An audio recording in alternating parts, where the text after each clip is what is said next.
What if you closed your eyes tonight and woke up standing on a dirt road in feudal Japan? No weapons, no guide, and shadows moving where shadows shouldn't. As the night thickens, you start to realize the greatest dangers aren't the ones you can see. They're the ones quietly watching you.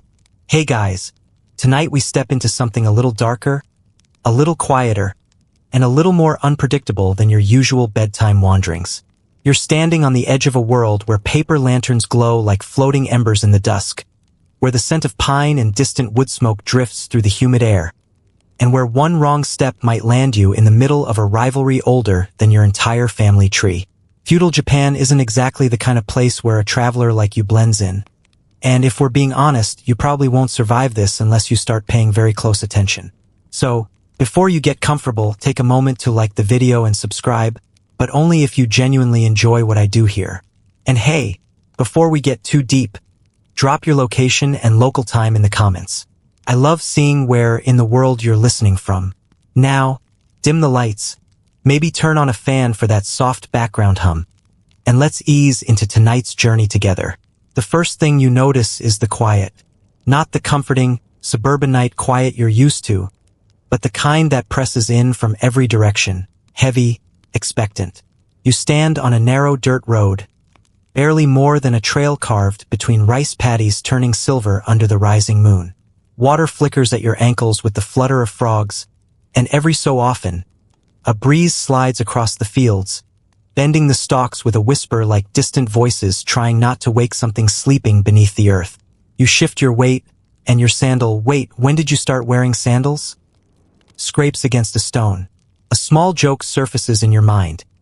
You look down, half expecting a pair of glowing neon sneakers to magically reappear. No such luck. You're in straw sandals, loose cotton clothing, and something that suspiciously resembles a traveler's sash. Congratulations, you're dressed for survival mode. Or well, dressed for the attempt. A faint path stretches ahead, with forest on one side and terraced paddies on the other. The air feels warmer than you want it to be, clinging to your skin in that classic, I should have brought deodorant way. The sky bruises into evening, colors melting from gold to violet as though a painter ran out of patience. Somewhere behind the hills, a dog barks once and is immediately shushed, either by an owner or by nature itself. You start walking because standing still feels wrong. Each step sinks softly into the earth, and occasionally you catch the gleam of something. Maybe the reflection of the moon on a puddle, or maybe eyes. It's fine, you whisper, even though you know whispering in the dark in feudal Japan is exactly the kind of behavior that gets side characters taken out early. Still, your voice helps anchor you. A historical note floats into your mind, almost reassuring. Rural Japan during the late Sengoku period often relied on narrow travel roads like this one, tucked between farmland and forest. Travelers walked them constantly. Peasants, merchants, and the occasional armed envoy. Of course, what nobody told you is that these roads also doubled as great places for bandits to hide. But hey, one fact at a time. You pause. Listen. There it is again, that sense of being watched. Not by a human, necessarily. Maybe by an animal, or maybe by the forest itself. After all, folklore from this era is dense with creatures said to lurk just beyond the lantern light. Shape-shifting foxes, mournful spirits, and mischievous beings that historians still argue whether they originated from real fears or simply from townspeople entertaining each other on long winter nights. Either way, you kind of hope tonight is a no monsters kind of night. The landscape gradually changes as you follow the path. Forest creeps closer. The trees twist upward, their branches knitting above like fingers clasping in prayer. The darkness between them thickens, and you swear something scurries deeper inside. A small animal probably, though your imagination immediately votes for ancient demon looking for snacks. One quirky fact comes to mind. Some rural communities used to place tiny carved figures by the roadside, offering them food or coins to keep wandering spirits from messing with travelers. You look around half expecting to see one, but the path gives you nothing but rocks and shadows. Either the locals stopped caring about spirits, or they decided the spirits got too hungry to negotiate with. As you walk, humidity clings to your skin like a second shirt. A firefly drifts past, glowing briefly before winking out again.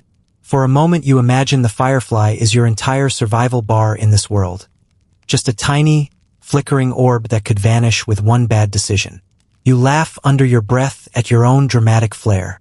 3 minutes in feudal Japan and you're already composing your heroic biography. But then your foot catches something. A stone? No, wood. You crouch, fingers brushing a small marker sticking from the ground. A weathered post with kanji carved so faintly you can barely make them out. You tilt it toward the moonlight. The characters warn travelers to avoid the forest after dark. Perfect. Fantastic. Exactly the sort of sign you want to find when you're already knee-deep in after dark. The road curves, dipping between two shallow hills, and suddenly the soundscape shifts. Frogs go silent. Crickets hush. Even the breeze seems to hesitate. The quiet becomes absolute, like the world is holding its breath. You swallow. This is the moment when every part of you says, don't go forward. But curiosity pushes you, or stubbornness, or maybe the understanding that if you turn back, you're just heading into another unknown direction. So you keep walking, and then you hear it. Faint clang, metal on metal, gentle at first like someone adjusting armor straps. Then another sound, footsteps crunching slowly, deliberately, measured in a rhythm too controlled to be anything but a human trained for confrontation. You freeze. Torchlight flickers ahead. A figure appears. Tall, composed, the silhouette unmistakable. A samurai. His hand rests casually on the hilt of a sword as though it's a part of his body. He walks with the easy confidence of someone who knows this land belongs to him, and that strangers like you almost always bring trouble. You straighten yourself, trying to look non-threatening, maybe even wise, maybe even slightly competent. But inside your mind is screaming, whatever you do, don't say something stupid. He stops a few paces away, head tilting slightly as he studies you. You wonder, absurdly, if he can sense your modern deodorant molecules. Then you remind yourself you didn't even have deodorant when you woke up here. Tragic. His voice finally breaks the silence. A calm, low question you don't understand. You try to respond with a polite bow, hoping universal manners translate across centuries. For a heartbeat, he simply watches you. Then, with the faintest nod, he gestures down the road, as if giving permission for you to continue, or perhaps testing whether you're foolish enough to obey. You exhale a shaky breath. Whatever waits ahead, the samurai is letting you face it. And the night around you deepens, thickens, folds in like a cloak. The dangers aren't fully visible yet, but they've definitely noticed you. You follow the samurai's gesture down the dimming road, your pulse slowly returning to something less embarrassing. The weight of his inspection clings to you like humidity, heavy, persistent, and reminding you at every step that you're very much out of your depth here. Still, you keep moving into the thickening dusk, grateful that for now, no swords are pointed in your direction. The path widens slightly as the forest recedes, giving way to low fields bordered by uneven fences and bundles of drying reeds.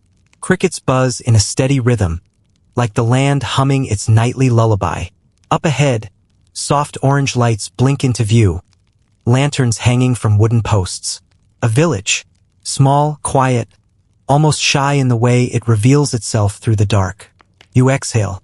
Shelter, human voices, maybe even food, and ideally, significantly fewer situations involving armed professionals questioning your existence. As you approach, you notice the houses are compact, wattle walls, thatched roofs, tools left neatly by doorways. The whole place feels like a watercolor still wet at the edges. Smoke trails lazily from a couple of chimneys, carrying the scent of fish broth and burning pine. Somewhere, a baby fusses before being shushed. Somewhere else, a dog barks once and immediately regrets it. You step into the central lane, and conversations evaporate. Villagers who had been talking around a well suddenly lower their voices. A man sharpening a sickle pretends he wasn't, in fact, staring at you intensely. Two older women pause mid-sweep, their brooms hovering like they're frozen in the world's slowest duel. Even the dog, sensing the social temperature, quietly retreats under a porch. You bow politely, hoping your "please don't kick me out" energy translates well across cultures. A few people return stiff nods.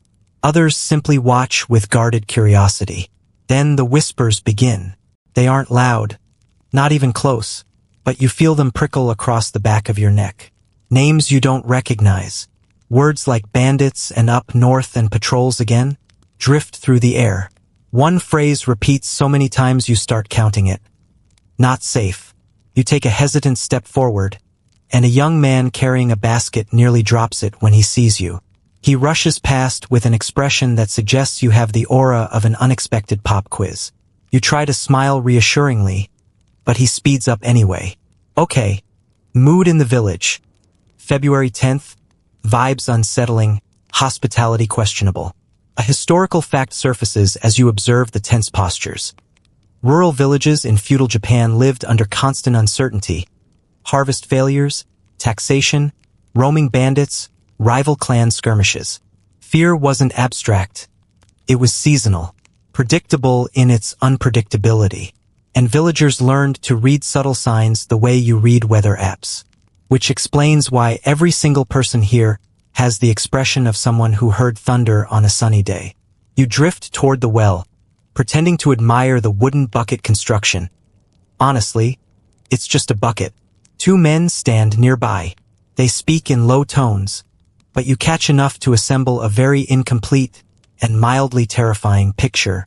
Road south. Samurai questioned everyone. Bandits too close again. That traveler. Danger follows those alone. You look around, hoping there's another traveler they might be referring to. A time traveler, perhaps? Someone who didn't accidentally cosplay as Lost Villager number 3. But no, their eyes flick toward you more than once.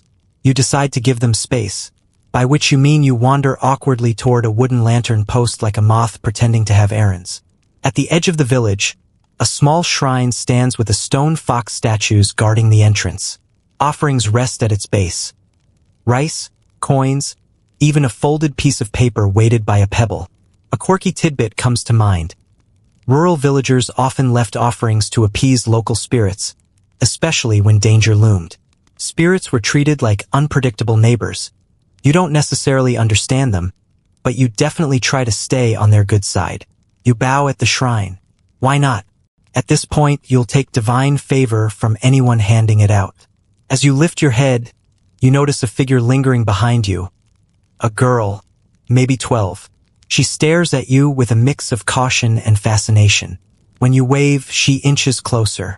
You came from the South Road, she says softly. You nod. She bites her lip. Did anything follow you? Your heart skips. Follow. She glances toward the forest. Some nights we hear things. My uncle says it's fox spirits. My mother says it's bandits. My grandmother says it's both taking turns. You try not to imagine a rotating supernatural shift schedule. She leans closer, whispering, "Do you believe in the lights?" Your brain instantly replays the faint glow you thought you imagined earlier. Lights? You repeat, though your voice cracks a little too convincingly. She nods. Floating ones. Not lanterns. Not fireflies. They move wrong.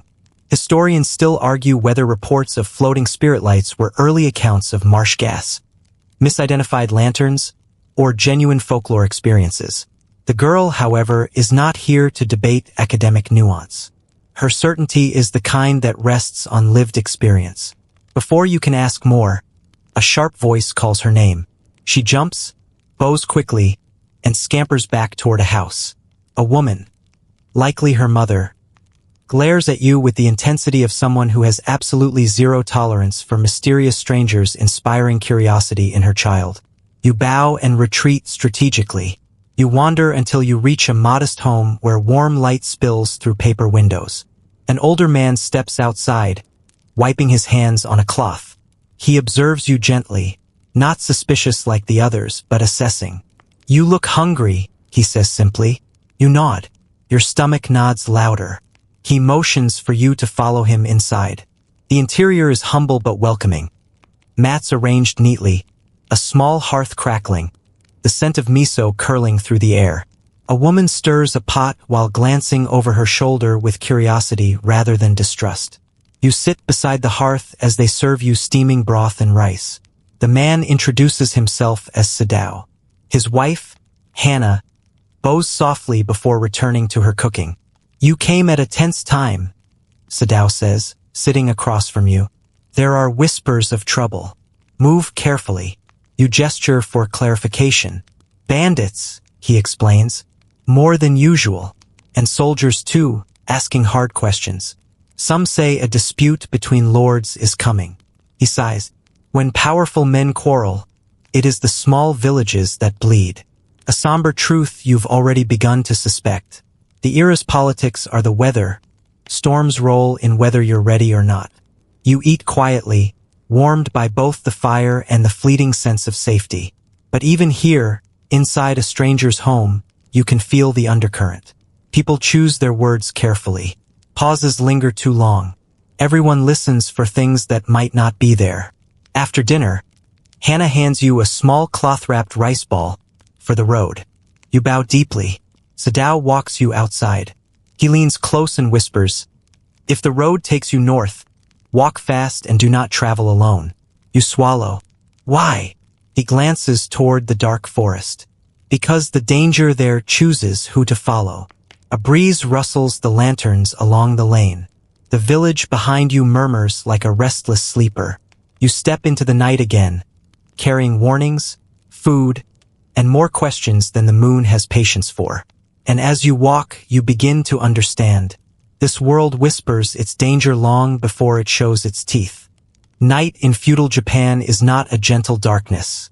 It's a living thing.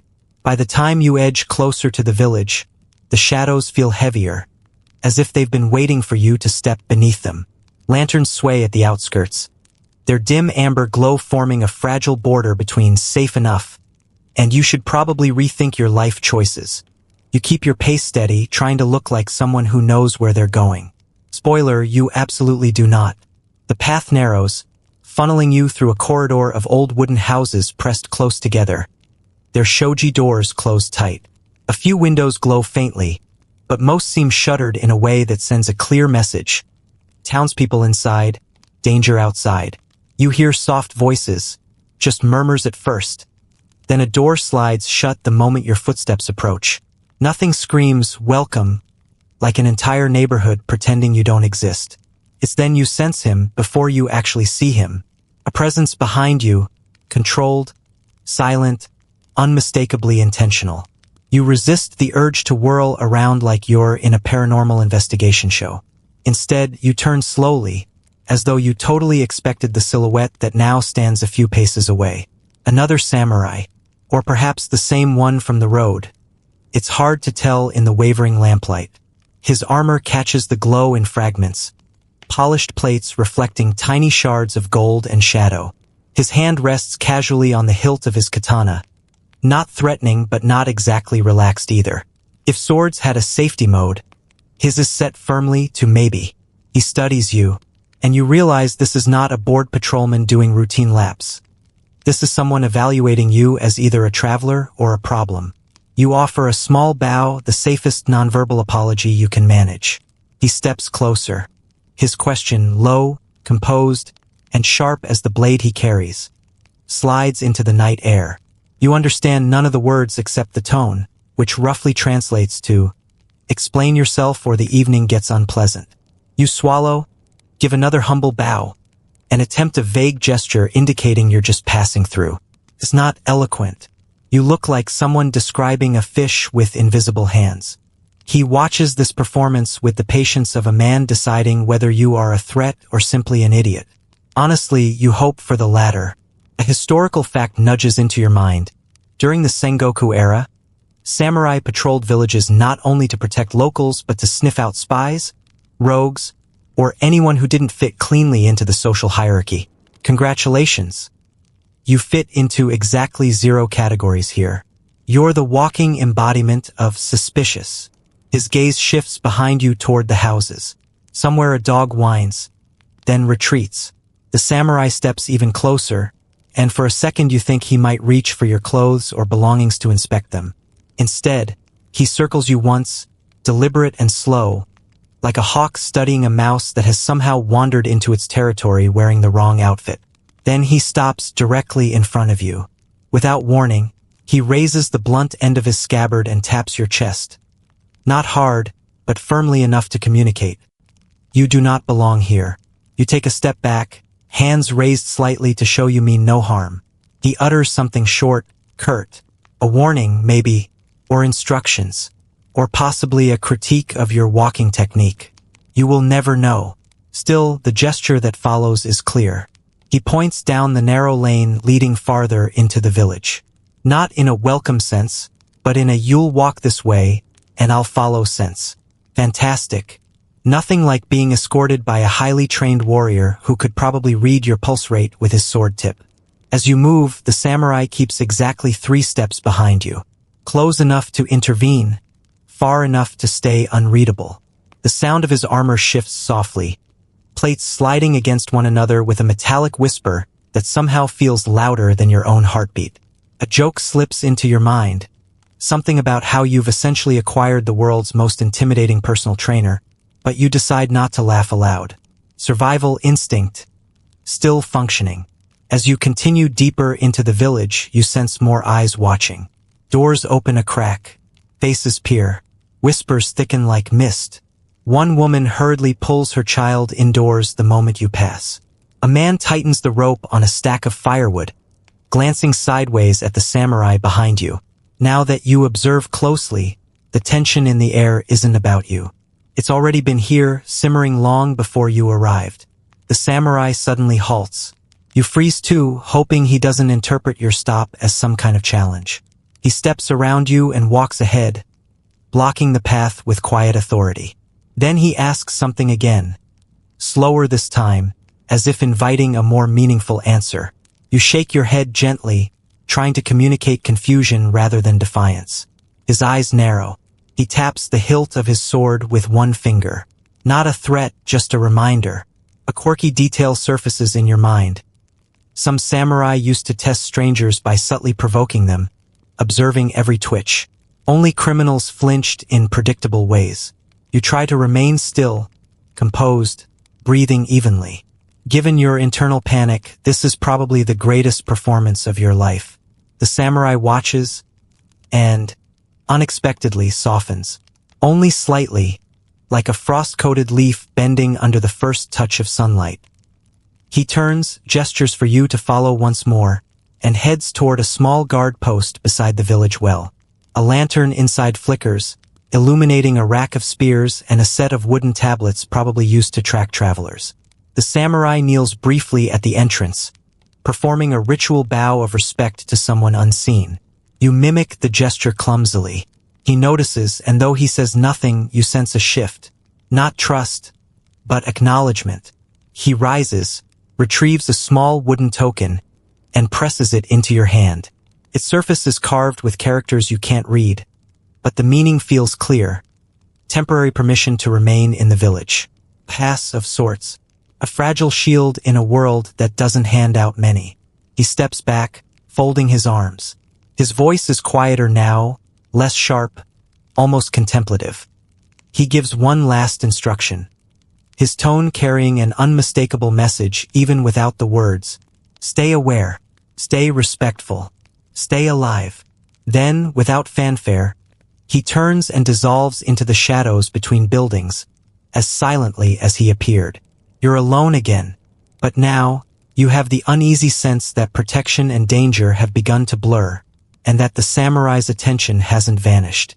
It's simply watching you from somewhere you cannot see. The village fades behind you far sooner than you'd like, its faint lanterns swallowed by the dark as you follow the narrow road stretching toward the forest. The wooden token the samurai gave you sits warm in your palm, a reminder that you've been granted permission to exist here, temporarily, conditionally, and probably under silent surveillance. Still, the road ahead doesn't leave you much choice. Night presses in from all sides, thick as ink, and the air carries that unsettling mixture of quiet and anticipation you only get in places where danger is less a possibility and more a tradition. You step beneath the first line of cedar trees, their trunks rising like pillars into the darkness. The canopy overhead creates an almost architectural shadow, filtering the moonlight into faint silver seams along the path. The deeper you go, the more the forest feels like a long corridor, as though you've stepped inside a building without doors or windows. Just endless, living walls. A low hoot echoes somewhere far off, making you pause. Your imagination immediately votes for spirit owl delivering ominous prophecy.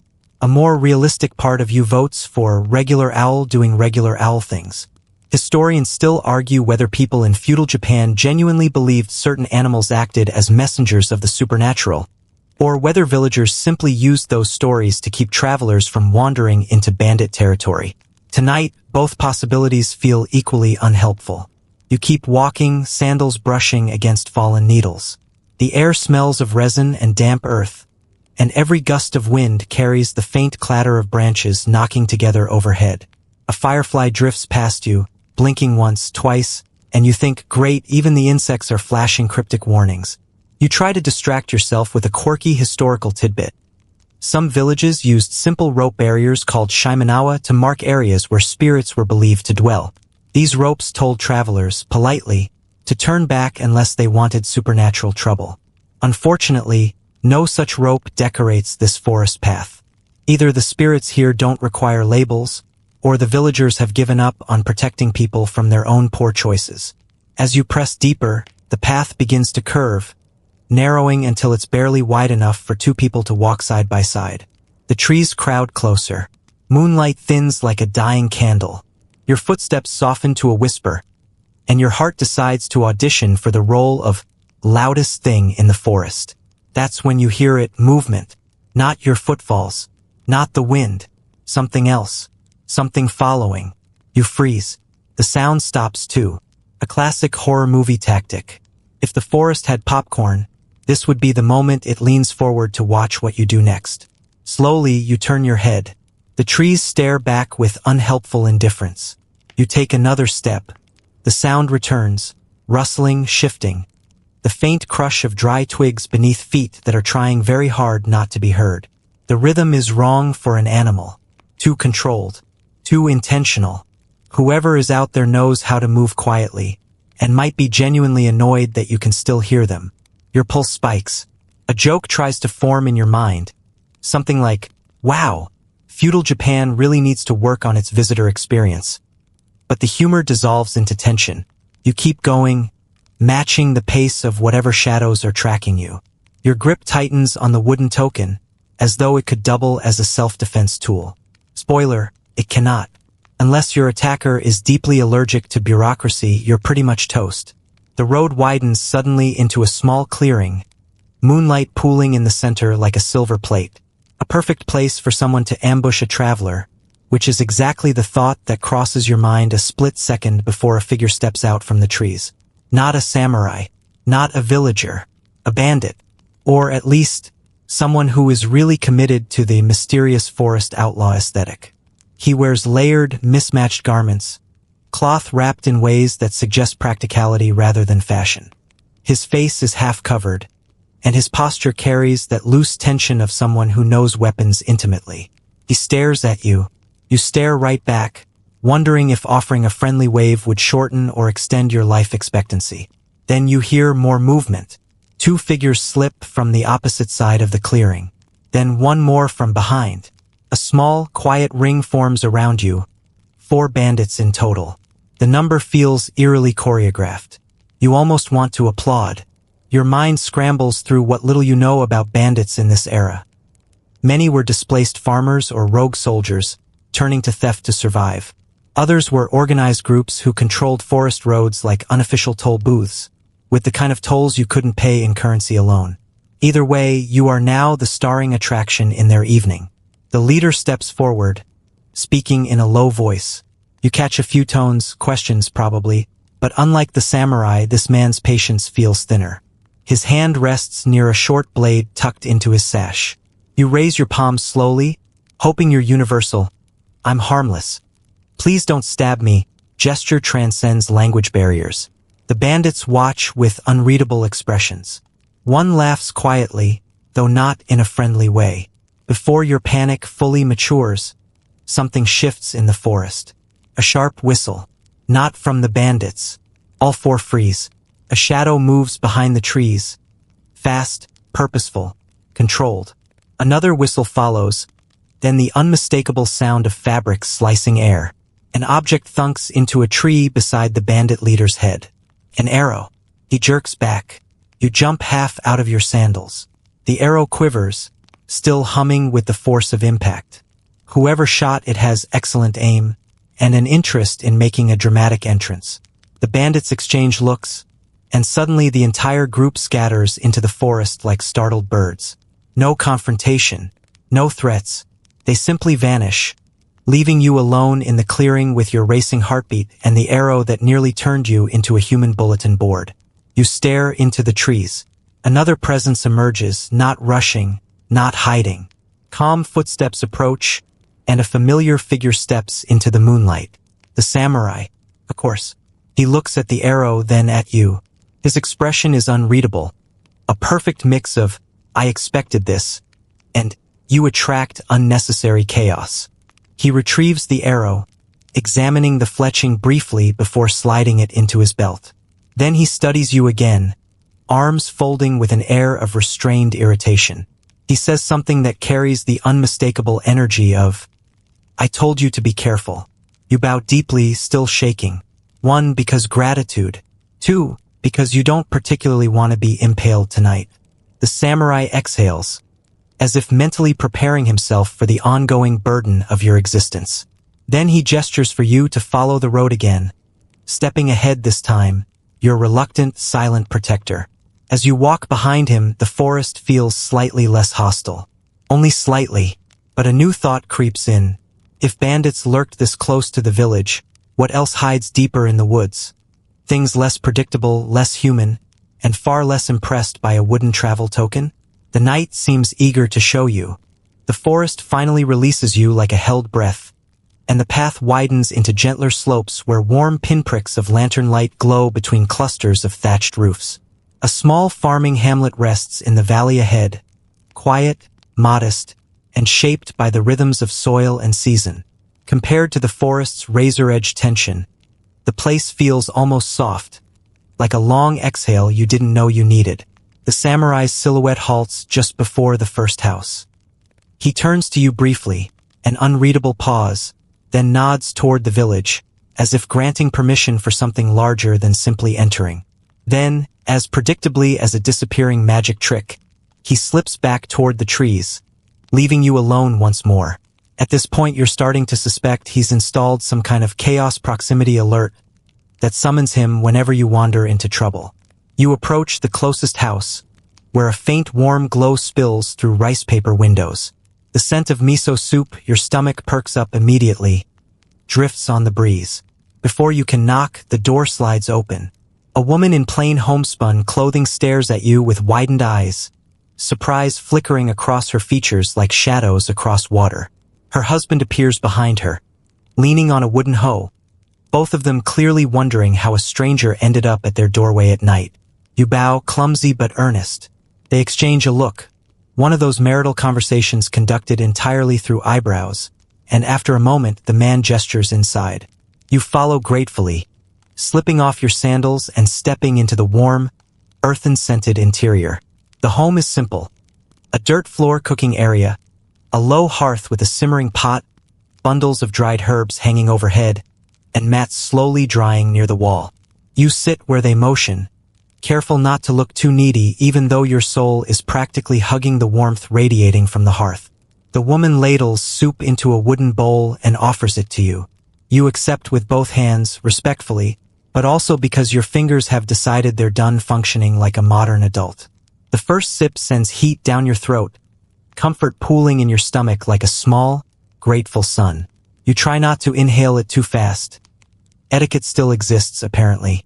As you eat, the couple speaks softly, asking cautious questions.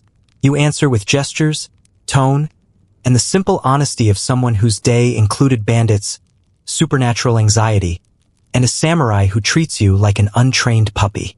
Somehow, the couple seems to understand enough. Farmers, after all, are experts in reading what people mean rather than what they say. The man, whose name you catch as Toshiro, gives a low chuckle at your pantomimed bandit encounter. His wife, Kay, scolds him lightly, reminding him, in what you assume is an "I don't want a corpse on my floor" tone, that laughing at dangerous situations invites bad luck. A quirky belief from the era resurfaces. Some rural families believed that humor at the wrong moment could attract mischievous spirits. You file this away for later. Considering your luck tonight, you're not taking chances. After you finish the meal, Toshiro gestures for you to follow him outside. He leads you to a small open space behind the house where the fields expand into moonlit tiers. The scent of damp soil rises around you. Frogs croak somewhere nearby. The night feels less threatening here, replaced by the grounded hum of human life. Work, fatigue, resilience. He picks up a hoe and demonstrates how to hold it properly. At first, you assume he's showing you for fun, until he motions for you to try. You grip it awkwardly, very awkwardly. Toshiro's face goes through the 4 stages of rural disappointment. Confusion, pity, concern, and this city person won't last an hour. Still, he steps behind you and adjusts your posture, guiding your hands until the tool feels more balanced. You try again. Better this time.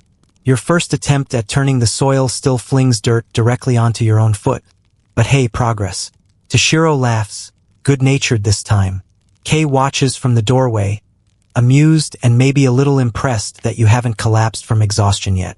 As the evening settles deeper, they explain, through gestures, drawings in the dirt, and some surprisingly expressive pantomime, the basics of rural survival here. How water must be carried from streams, how rice paddies are maintained, how the community shares labor in ways you've never experienced, and how everything, absolutely everything, is shaped by the social hierarchy. You learn a crucial historical truth. Peasants like them were technically among the protected classes under the rule of the daimyo, valued for food production but restricted in countless ways. They couldn't leave the village without permission. They couldn't carry blades longer than a small utility knife. Their lives were measured by taxes, harvests, and expectations set by people who would never till a field in their lives. And yet, here in the quiet rhythm of their home, the hierarchy feels less like a law and more like a weight pressing invisibly on every breath. You ask, through gestures again, whether bandits come through often. Kei makes a face that says, far too often, while Toshiro gives a mirthless shrug. One of the ongoing historical debates among scholars is whether banditry surged due to failing local governance or because war-torn eras left too many trained fighters with nowhere to go. Toshiro seems to believe both are true. Kei believes neither matters because you can't debate with a sword at your throat. She's not wrong. Later, as they prepare a sleeping mat for you near the hearth, you hear faint drums in the distance. Soft, rhythmic, ritualistic. You look to Toshiro, who shakes his head as if to say, not our concern. A fringe tidbit floats to the surface of your memory. Certain villages held small nighttime ceremonies meant to appease local spirits or mark boundaries between human and supernatural territories. Whether tonight's drums belong to a festival or something more superstitious, no one seems eager to discuss it. You settle onto the mat. The warmth from the hearth mixes with the cool draft slipping through the thatch, creating an oddly soothing balance. The sounds of the hamlet, distant murmurs, someone chopping wood late, the soft bleat of a goat, wrap around you like a blanket. You close your eyes, then open them again. Someone moves outside. Slow footsteps on the dirt. A shadow passes by the window. Toshiro and Kei don't react. Whatever or whoever it is, they're used to it. Your mind immediately proposes 3 options.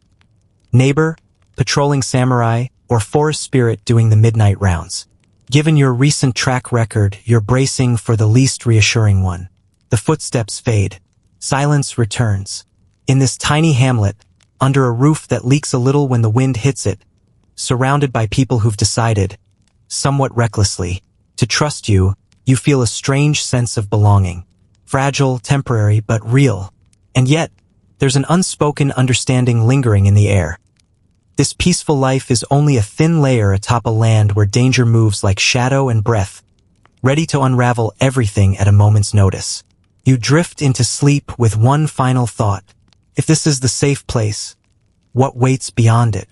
Morning comes early in the hamlet, much earlier than any reasonable person would prefer. Before the sun even fully rises, Kei is already grinding barley, while Toshiro prepares tools for the day's work. You sit up slowly, realizing your body has discovered entirely new muscles to complain about. Rural life, it seems, doubles as a full-body workout plan. The farmers give you a breakfast of rice porridge and pickled vegetables, simple but comforting, and though they don't say it outright, there's a quiet understanding beneath their gestures. Your path needs to continue beyond the valley. Toshiro walks you to the crossroads where the forest path meets a wider road. He points toward the distant hills where banners, barely visible but undeniably present, flutter in the morning light. Castle Town lies in that direction.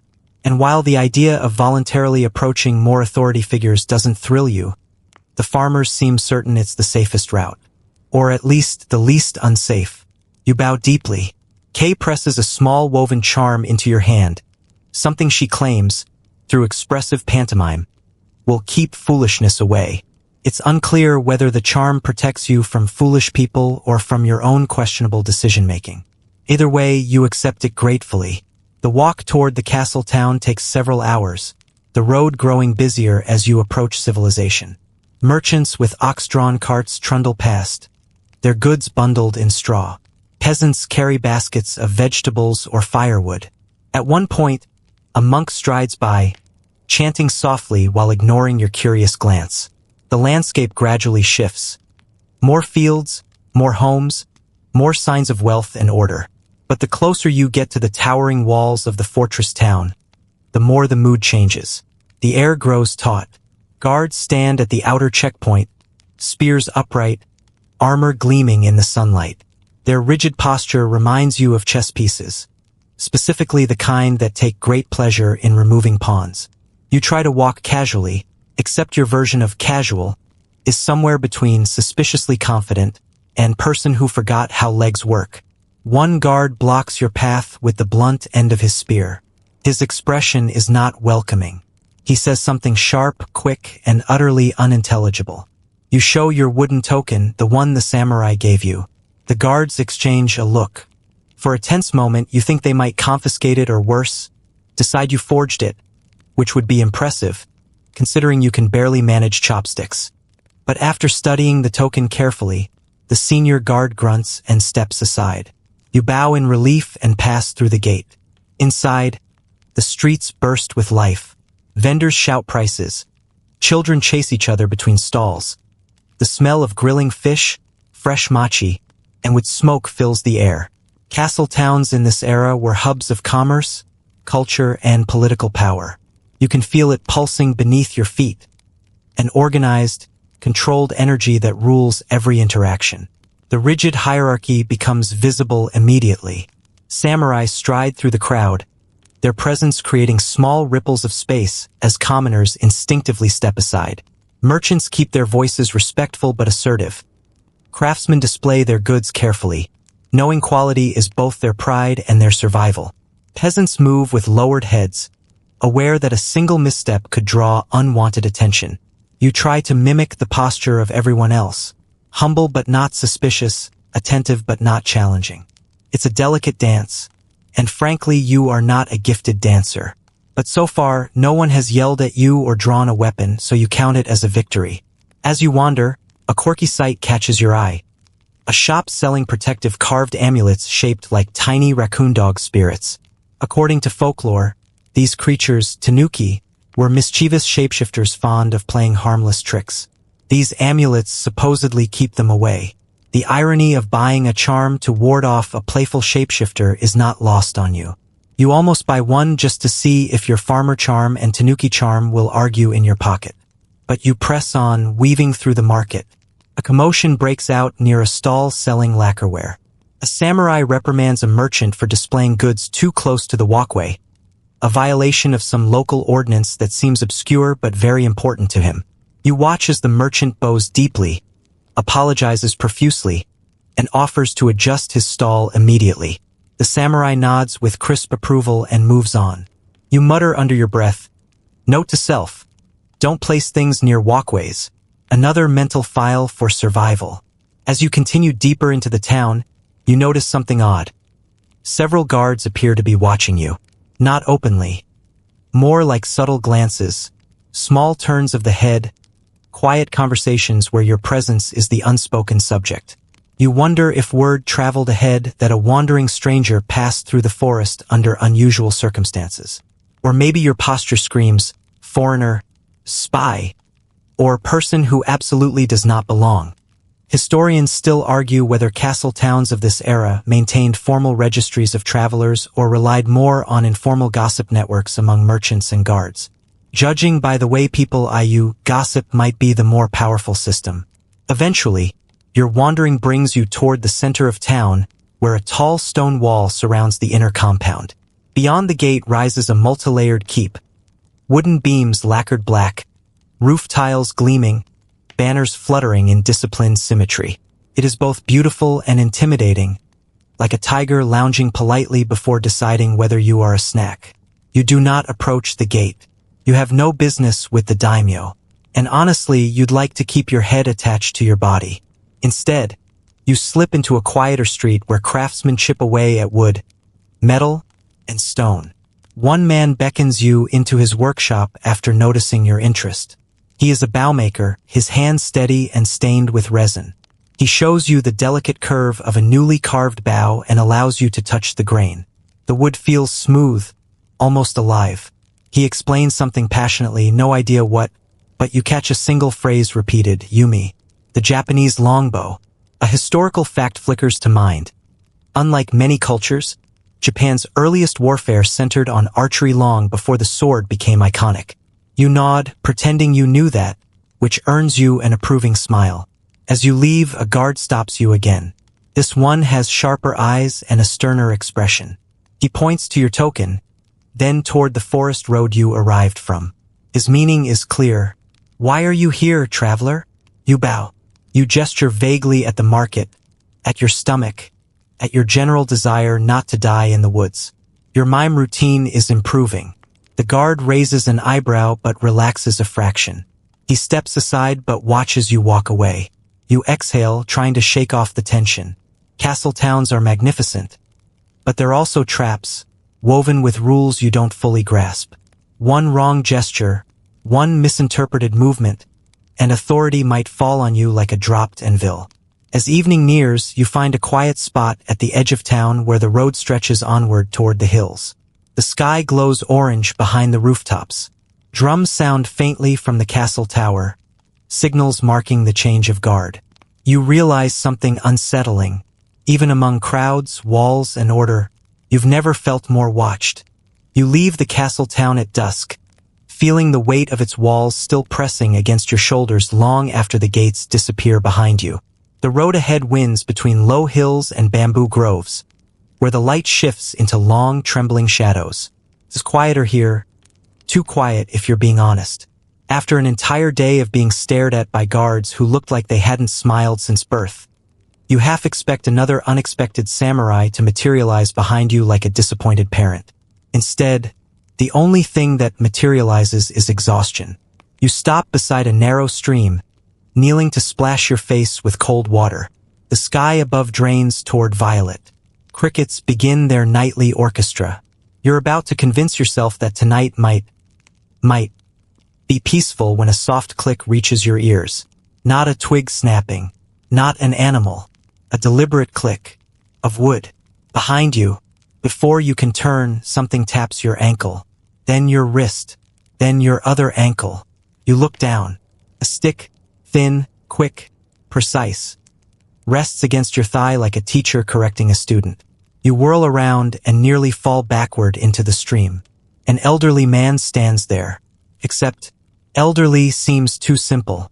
Yes, his hair is silver, and his robes are worn, but his posture is straighter than yours, and his eyes, sharp and amused, study you as though reading footnotes on your soul. He twirls the staff once, light, fluid, and you suddenly understand. This man is dangerous in the way fire is dangerous. Quiet, controlled, patient, but entirely capable of consuming you. He says something in a tone halfway between greeting and evaluation. You bow instinctively. It's becoming your default emotional response. He chuckles, not unkindly, just knowingly, as though he's been expecting you to behave exactly like this. He gestures for you to follow. You hesitate, then realize he's already walking away, taking your silence as acceptance. You sigh, stepping after him, mainly because being alone in the dark right now feels like the fast track to Forest Ghost becomes your roommate. He leads you into a bamboo grove. The stalks rise tall around you, whispering overhead with every breeze. Fireflies drift lazily between them, glowing like pocket-sized lanterns. The man stops in a small clearing and taps the ground with his staff. A training space, a place worn smooth from years of use. Great. You're about to be schooled by someone's grandfather. He hands you a short bamboo rod. You take it carefully, trying to look competent. You do not look competent. He sees this instantly. Another chuckle.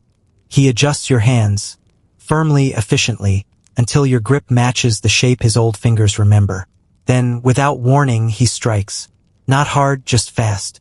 His staff taps your shoulder before you even process the movement. You yelp. He taps your shin next, then your forearm. Each hit is a pinpoint correction, not punishment. Your body begins to understand one undeniable truth. You are extremely hittable. Training begins. Your first attempt to strike looks more like waving at someone across a parking lot. The old man shakes his head, taps your wrist gently, and guides your arm through a smooth arc. The bamboo rod slices the air with a crisp whisper. Better. He nods. You repeat the motion, then again, and again. Your arms burn. Your legs shake. Your lungs send you strongly worded complaints. The man doesn't speak much. Instead, he communicates through demonstration. Stepping, pivoting, lowering his body weight, redirecting imaginary force. His movements are effortless, like water learning martial arts. You mimic him clumsily but diligently. At one point you stumble and nearly crash into a bamboo stalk. He catches your elbow before you fall, steadying you with surprising strength. A historical fact comes to mind as you train. While samurai culture emphasized swordsmanship, many rural and lower-class groups developed their own self-defense methods using tools, staffs, sickles, ropes. Some modern martial arts trace their origins to these quiet, practical practices. You wonder which version this old man is teaching you, and whether it's something formal or simply what he's perfected over a lifetime. Your next strike actually lands with a satisfying whip. He smiles at you, just a small curve of the lips, but generous by tonight's standards. Then he sweeps your legs out from under you. You hit the ground with the grace of a falling sack of rice. He looks down at you and mutters something that you can only interpret as balance. You groan. He offers a hand. You take it. Training continues. As the moon climbs higher, he introduces new motions. Stepping patterns, defensive angles, ways to redirect force instead of absorbing it. Everything feels both impossibly complex and weirdly intuitive, like your body knows the movements but your brain hasn't gotten the memo yet. Meanwhile, the humor in your mind keeps trying to escape. If I survive Feudal Japan, I'm putting trained by mysterious elderly mentor on my resume. At one point, you manage to anticipate his strike just barely and deflect it. His eyebrows lift in approval. You feel 10 feet tall. Then he flicks his staff and knocks the rod clean out of your hands. Confidence, 0. Humility, restored. Between sequences, he gives you water from a gourd. It tastes faintly of bamboo and mountain stream, shockingly refreshing. He taps your chest lightly with 2 fingers and says something thoughtful. You don't understand the words, but the meaning sinks in anyway. Stay aware. Stay centered. Move first with the mind, then the body. A quirky detail surfaces about some old masters. Folklore claims a few could hear an opponent's heartbeat in battle or dodge arrows by reading intention rather than trajectory. Historians still argue whether such accounts are exaggerations, metaphors, or evidence of training that modern practitioners haven't fully replicated. Watching the old man in front of you, you're willing to believe anything. Night deepens. The man eventually lowers his staff and gives a small bow. Not formal, just enough to signify the end of the lesson. You bow too, more gracefully now. He motions for you to sit beside him at the base of a bamboo stalk. The wind rustles overhead, soft and rhythmic. The shadows move gently, as though the grove itself is exhaling. The man looks at you, longer this time, as if deciding how much to show, how much to reveal. Then he reaches into his robe and pulls out a folded scrap of paper. A map. Simple, hand-drawn, marked with symbols indicating roads, forests, and something deeper. A boundary, path forbidden, or a warning. He presses it into your hands. Your heartbeat stutters. Why you? Why give this to a stranger who can barely swing a bamboo stick? The man speaks quietly. The tone feels like a warning wrapped inside a lesson wrapped inside a command. You catch one word repeated, danger. Another, north. The last one he emphasizes with a tap to your chest. Listen. Then he stands, just stands, and walks into the bamboo shadows without another word. One step, 2, 3, and he is gone. The grove grows still again. You remain in the clearing, holding the map, the charm, and the leftover ache in your muscles, wondering what you've just been prepared for, and why the night suddenly feels heavier around you. By the time morning light filters through the bamboo grove, your arms feel like they're made of warm noodles. Wobbly, unreliable, and questioning every decision that has brought you to this point. The mysterious old mentor is nowhere in sight. Only the small map he pressed into your hands remains, its rough charcoal markings whispering possibilities you're not quite prepared for. Even so, the path ahead leads unmistakably toward the next settlement, a bustling market town you glimpsed faintly from the ridge yesterday. Your body aches with every step, but the promise of food and possibly answers is enough motivation to keep you moving. The road eventually spills into a lively sprawl of wooden stalls, painted shop signs, and bright fabric banners flapping in the breeze. Compared to the rigid formality of the castle town, this market is practically chaotic. Merchants shout to passing customers, dogs weave between baskets of vegetables, and children dart around you with frictionless energy. A musician plucks a shamisen near the entrance, its sharp, twanging notes slicing cleanly through the morning noise. For the first time in days, you feel yourself exhale. But the relief doesn't last long. As you wander deeper into the market, a pattern becomes impossible to ignore. Conversations hush when you approach. Eyes track your movements a little too carefully. People exchange small nods behind you, like messengers acknowledging a signal you don't understand. A prickling sensation crawls up your spine. Someone is watching you.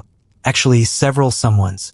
At a fish vendor's stall, a man gutting mackerel pauses mid-slice, glancing subtly toward a tea shop across the street. When you follow his gaze, you catch another person, this one pretending to adjust a basket, giving a near imperceptible gesture to yet another stranger leaning against a post. The whole chain of subtle movements reminds you of a relay team that trained for social invisibility. A network, hidden, coordinated, organized, and for reasons you cannot decipher, you've become the topic of the morning. To ground yourself, you buy a skewer of grilled eel from a vendor. You take one bite and immediately burn your tongue. Great, your survival so far. 1. Escaped bandits. 2. Learned secret combat techniques. And 3. Defeated by a fish. You look around to make sure no one noticed. 2 children giggle. Fantastic. A voice suddenly speaks behind you. Not loud, not threatening, just casually placed, too casually. You turn to see a middle-aged woman selling bundles of cloth. She gives you a warm smile, warm enough to be suspicious. She gestures toward her fabrics, then subtly flicks her eyes downward. You glance at the table. One cloth bundle is arranged differently from the others. Every stall around you looks ordinary, but here the arrangement holds a subtle pattern. Blue-red, then a single strip of white. A code? Or maybe you're reading too much into this. But considering the forest map in your pocket, tonight's mysterious training session, and your growing reputation as the traveler who doesn't belong, your paranoia has been doing push-ups. She speaks again, this time tapping the corner of the white cloth. You lean in. There, etched faintly into the weave, is a symbol you recognize from the map. A curved line intersecting a circle. You straighten, heart rate rising for reasons you don't fully understand. She lifts her chin and gestures casually toward a row of food stalls. You follow her gaze. A man sits alone eating dumplings, He doesn't look special, simple clothes, nondescript face, but the way people give him a wide berth is telling. He's a stone in the stream's center, water flowing around him without ever touching. You wouldn't have noticed him if she hadn't pointed him out. When your eyes land on him, he raises one brow. In acknowledgement, or challenge, or invitation. You pretend not to notice and continue drifting through the stalls, though your awareness sharpens. The market's noise feels different now, more layered, more coded. Conversations overlap with meaning you can't translate. Footsteps shift behind you. A samurai, passing through, glances briefly your way before continuing without interest, but the merchants watch his reaction as though grading him. Historians still argue whether underground information networks in feudal Japan were primarily driven by merchant guilds, wandering monks, or covert agents hired by rival lords. Right now, you feel caught in the middle of all three possibilities. A quirky detail pops into your mind as you pass a spice vendor. Certain brothels and tea houses in the Edo period used fans painted with seemingly decorative patterns as coded communication tools. A flick of the wrist could reveal a warning, a message, or a meeting place. You eye the nearby tea shop uncertainly. The woman at the door holds a fan. You decide not to think about it too hard. Eventually, hunger persuades you to sit at a noodle stand. The old vendor serves you a steaming bowl, the aroma rich with soy and ginger.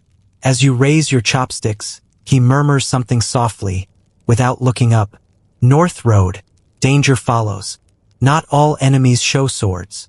You nearly drop the noodles. He continues chopping scallions as if discussing the weather. You slide coins across the counter, not because you owe him but because slipping away without acknowledging his warning feels like tempting fate. As you leave the stand, the man eating dumplings rises too, smoothly, subtly, and begins drifting in the same direction as you. Not following, shadowing. You pretend to browse a stall of pottery jars as you watch him from the corner of your eye. He stops near a cart of dried persimmons, picks one up, inspects it, then glances at you. Again, that tiny raise of his brow. You decide to test him. You walk left. He walks left. You walk right. He pauses and smiles. Okay, so he's not trying to hide the fact that he's following you. That's somehow worse. You slip into a side alley lined with storage sheds. It's quieter here, too quiet. The man enters moments later. He stops a few paces away. For an instant, neither of you speak. Then he reaches into his sleeve. Your muscles tense. You vividly recall your elderly mentor sweeping your legs last night, and you prepare for impact. The man withdraws a rice paper packet. He tosses it lightly to you. You catch it awkwardly, nearly dropping it.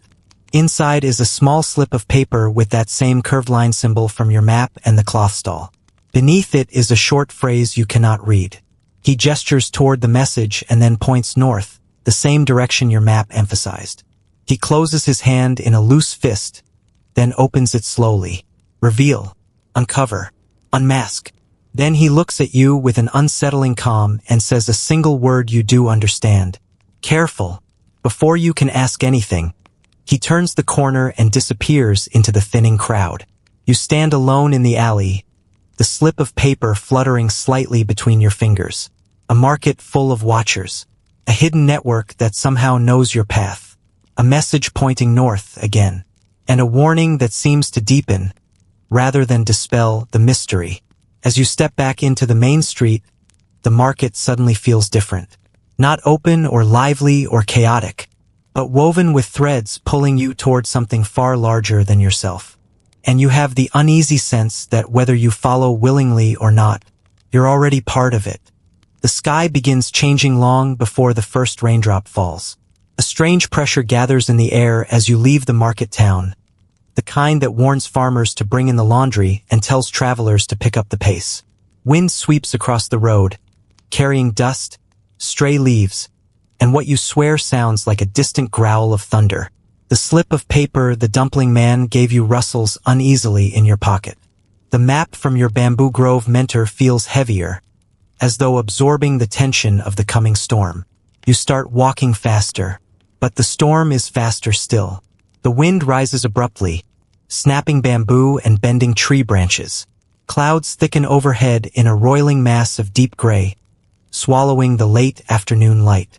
The temperature drops so quickly it feels like someone opened a freezer door in the sky. Then rain. Sharp, cold, pelting you like tiny slaps of disapproval. You scramble down the road, searching for shelter, squinting through the sheets of water. Lightning forks across the sky, illuminating a shape ahead.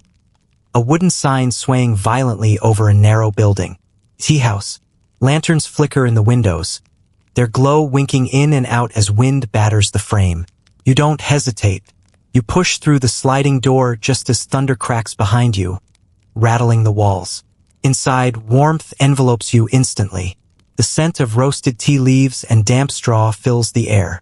Travelers sit at low tables, some dripping from the storm, others clearly stranded until the weather decides to be merciful again. A kettle whistles behind the counter where a woman with steady, experienced hands pours steaming liquid into ceramic cups. She glances at you. You're soaked, shivering, and look like someone who's recently been chased by bandits, mentored under duress, and recruited by a secret network. Not inaccurate. She waves you toward an open seat. You bow gratefully and sit near a small brazier, letting the heat soak into your bones. A cup of tea lands beside you, fragrant and warm. You sip it carefully, this time avoiding your previous eel skewer disaster, and feel your muscles unclench one at a time. Around you, conversations murmur like overlapping waves. The storm outside seems to heighten the sense of intimacy here. Strangers lean close, sharing stories that might never be spoken on a clear night. A merchant at the next table is already mid-story, gesturing animatedly. The others listen with rapt attention. North Road, he says, pointing with exaggerated drama.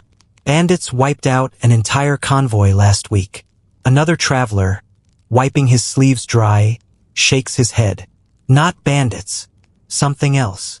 He lowers his voice. No footprints. No tracks. Horses untouched. He shivers slightly. You pretend to sip tea, discreetly eavesdropping. A third man laughs, though the sound carries an uneasy edge. Superstitions. Every time someone disappears, spirits get the blame. Next thing you'll tell me is that fox demons cooked their dinner too. The man beside him scoffs. You joke, but my grandmother saw a kitsune once. Took the form of a traveling monk, she said. Led villagers into the woods for days. A quirky tidbit surfaces in your memory. Kitsune stories often involve cunning disguises. Monks, wanderers, even loved ones, meant to test moral character or meddle playfully. The line between legend and psychological cautionary tale is famously blurry. The merchant leans back. Believe what you like, but something is stirring on the northern path. Even the patrols avoid it after dark. Northern path. Again. That word keeps finding you like a particularly dedicated salesperson. You glance at your map discreetly under the table. The northern markings suddenly feel less symbolic and more like a warning label you should have read earlier. Another boom of thunder shakes the tea house. Lightning flashes, painting the faces around you in stark whites and shadows. The tea house owner approaches, placing a small dish of pickled plums beside your cup. She studies you with curious, perceptive eyes, as though she sees more than your soaked clothing. She taps the table twice, then gestures toward the traveler's hushed conversation. You're listening, she says softly. You flinch. She spoke in Japanese, but somehow her meaning reaches you anyway. Maybe tone really is a universal translator. You nod. She sets her teapot down and leans in slightly. Many stories in this region, she murmurs. Some true, some useful, some dangerous. Her eyes flick to your pocket where your map is poorly concealed. She raises an eyebrow. You hide it awkwardly. Your subtlety rating, still near 0. She pours more tea, speaking low and steady. People vanish on the northern road, but not all vanish the same way. She pauses. Some walk off the path, never seen again. Some return changed, quiet, like something followed them back. You swallow. Your tea suddenly tastes like dread. Lightning flashes again. In the corner, A monk looks up briefly, the veins in his neck tense. A samurai with his armor partially unfastened leans forward, intrigued by the conversation. The tea house owner glances at him, then back at you, lowering her voice further. There are things in these lands older than lords and wars. Historians still argue whether the tales came first or the disappearances came first. But the stories persist. You ask, through gesture and tone, whether these things are spirits, or bandits, or illusions. She smiles faintly, as though you've missed the point. Sometimes danger takes a form. Sometimes it does not. Not reassuring. A man across the room suddenly slams his cup down. Nonsense, he declares loudly. The only danger is hunger and the tax collectors. He's drunk enough that confidence outweighs logic. The samurai shoots him a warning look, and the man quickly quiets down, bowing apologetically. The storm intensifies. Rain pounds like fists on the roof. Wind whistles through the rafters. The entire building sways slightly.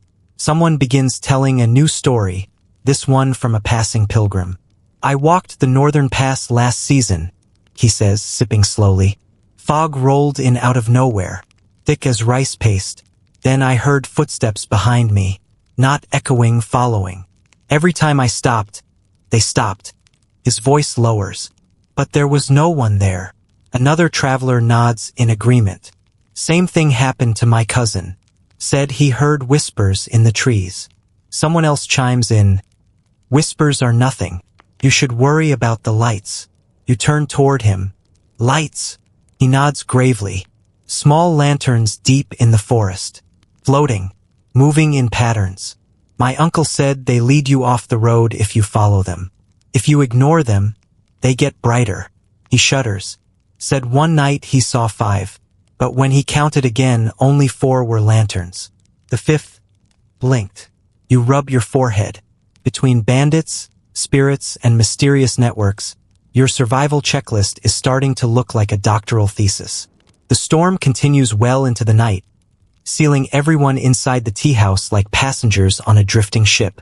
Strangers share stories, fears, rumors, and comfort. Some laugh nervously. Some speak quietly, as though describing truths they barely believe. And you sit among them, absorbing every detail, each tale pointing north, each whisper tugging the same thread, each coincidence refusing to remain a coincidence. Eventually the rain eases. Lanterns sputter low. Some travelers doze with their heads on folded arms. Others stare at the storm-dampened doorway, as though expecting something, or someone, to step through. You don't sleep. Not because you aren't tired, but because you finally understand. Whatever waits on the northern road has already begun circling your life, tightening the spiral, drawing you in. Dawn breaks slowly after the storm, hesitant, filtered, almost apologetic. The world feels rinsed clean, but in that delicate, fragile way where everything is still deciding whether it wants to exist in sunlight or slip back into shadow. You leave the tea house with stiff legs, a tired mind, and the growing suspicion that sleep is a luxury the northern road simply does not allow. The path climbs immediately. At first the slope is gentle, winding between moss-covered stones, but soon the ground steepens into a narrow mountain trail. Yesterday's rain has turned the soil slick, and every step demands attention unless you want gravity to win this round of the eternal human versus inclined battle. Bamboo thins. Pines replace them. Tall, rugged, and breathing that cold, resinous scent that wakes your senses like a slap from nature.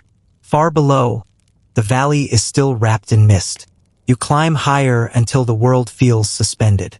Birds call in short bursts, as if testing whether the storm's silence has truly lifted. Your breath forms faint clouds. You tighten your grip on your pack, all the while feeling the weight of the map tucked inside. Every detail on that map points north. And now, so do you. Hours pass. The forest grows stranger. At first it's subtle. Tree roots that twist differently. Rocks arranged in oddly deliberate formations. Then you notice something more distinct. A line of white paper strips tied to a rope, Shimenawa, stretched between 2 trees. The paper flutters lightly, whispering with every breeze. Protective boundary. You step closer, remembering a historical fact. Such ropes were used to mark sacred areas, believed to be dwelling places of spirits or kami. These boundaries weren't just symbolic, they were warnings. Cross respectfully or don't cross at all. You bow before stepping beneath the rope, hoping that counts as respectful enough to avoid supernatural disappointment. The forest shifts again. Sound dampens. Light softens. Even the wind seems to move differently, as though careful not to disturb something ancient. Then you see it.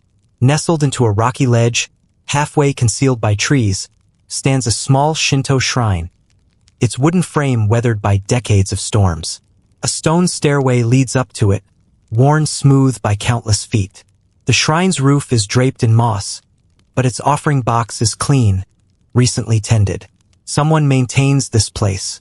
A faint bell chimes overhead, not from a person, but from a small wind bell swaying gently, responding to a breeze you cannot feel. Its delicate ring slides through your chest, settling somewhere deep. You climb the steps slowly. At the top, the air feels warmer, as if the shrine creates its own pocket of calm. A fox statue sits beside the entrance, one ear chipped. Its stone eyes look forward, unblinking, unreadable. You recall a quirky tidbit. Some shrines dedicated to Inari used fox statues because foxes were considered messengers of the deity. People often left offerings, rice, tofu, sake, hoping for blessings. Your stomach growls. You wish you had tofu to offer, if only to avoid offending any fox-related entities. The shrine interior is simple. Wooden beams, a small altar, faint incense lingering in the corners. You kneel instinctively, even though you aren't entirely sure what ritual this place expects from you. But the quiet feels inviting, not demanding, and for a rare moment you let your body relax. A rustle behind you makes you turn. An elderly monk stands at the foot of the stairs, robes damp at the hem, staff resting lightly against his shoulder. His expression is calm. Not surprised to find you here, not wary, simply awake to the moment. He ascends the steps slowly, each movement measured. You bow, he returns it with grace. He speaks softly, his voice like dry leaves brushing stone. Though you can't grasp every word, the meaning filters through tone and gesture. He asks whether you're traveling north. You hesitate. He studies your face, then nods knowingly, as though your reluctance is an answer. He sits beside the small altar and motions for you to join him. You sit. For a time you simply breathe together, listening to the wind bell's faint music. Then he reaches into a pouch and removes a small wooden tablet marked with calligraphy. He places it gently on the floor between you. Protective charm. You recognize the symbol burned into it. It matches the one drawn on your mysterious map. Your heart stutters.